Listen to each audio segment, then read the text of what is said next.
And as you know the battle is within, from all your traditions having a piece of the integrated whole and the totality of spiritual wisdom, you find what that battle is. You wish to show up as you, as full, as complete, as divine, as avatar, as 10% better than yesterday, as all of what you wish to come forth with. Consider, do you give this to yourself?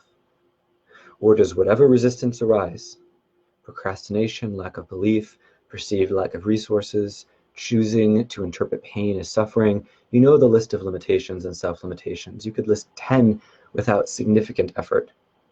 That is nothing to judge, that is nothing to dictate requirement, that is simply to notice. So if you stop limiting yourself from experiencing your greatness, and you're aware of the collective unified whole, of expression, of validation, of action, of the pace of time, and of the present story as having not yet been written, so we need not project past stories or themes or even archetypes, although those can be useful. You can write your own story. If you wish to ascend fully and be a Krishna, a Thoth, a Lakshmi, a divine being of highest order, and be called the Messiah of some time, that is a story which you can choose to live, and beings alive today live that story and they're happy with it. If you wish to live a life in a cave, or a very small and simple life, impacting the world alone, or with several small people, not being seen, noticed, not being cared about, sought after, sought against, perfect. You may live that story. There are many in the world living that story. And thus the spectrum of infinity, those two simple examples. In any moment, you need not do a thing. You need not be recognized. You need not be hunted. You need not be killed or destroyed or surrender something which you actually realize you want in this life. Your divine expression, your method of ascension of apotheosis, should you choose it, is a being of your own choosing and definition. The archetypes, the well-known beings and deities, are starting points, like a heart surgeon, like a master of Shaolin. There is a certain protocol to follow, a certain proficiency to reach.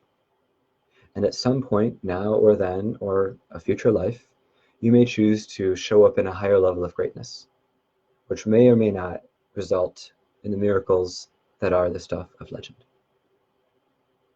And you who have seen those, you know their purpose. And you who have not seen those, you may consider the purpose in them not showing up. A self-fulfilling prophecy is one as obvious. The simple psychological selection bias and many other scenarios are you only see what you look for or believe is possible. The other possibility is there may be something significant beyond pheromones, beyond electromagnetic field, possibly aura, that is required in composition, measurable only by a few tools existing today, though they do exist. And for a miracle to happen, violating classical laws of physics, perhaps the field must be of a certain composition. So those sciences, by the Society of Scientific Exploration and the William Tiller Institute, those sciences are more to note how this architecture is and can be.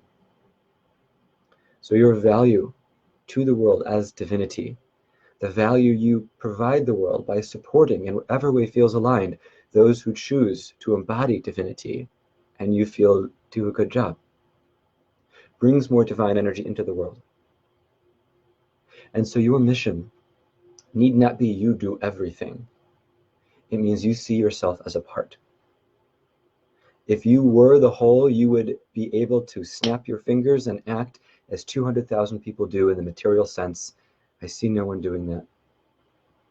Robots have been built by others, have been supervised by others. One person controlling 200,000 robots is powerful, but that's a stretch of what you know we mean. So to support a cause means you are helping that cause. If you wish to save the oceans but not act in that way and choose to tithe, offer, donate, offer in loving service a reasonable, sustainable percentage of your income to saving the oceans, you are partially responsible for helping to save the oceans, if that matters. If that does not, notice it as helping to achieve a goal that you have that is not related to how you primarily spend your time. And you can flip this in a whole continuum. And we are being asked to talk about peace in this world.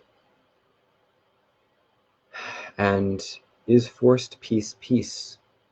With the example, Krishna, David, you gave earlier of, to characterize and paraphrase, put all the evil people in VR suits, so all the good people have control over the world, right?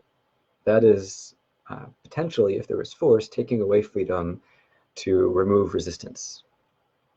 Now, ethics is a topic we shall not go into, because all is in all, and every reality I see is perfect. And Krishna, Jesus, Mary Magdalene, Thoth, Aphrodite, Lakshmi, Athena. David does not wish me to say Muhammad, but there are those who wish for that name to be here. So for those people, it may be here and it may be supreme if those wish it to be so.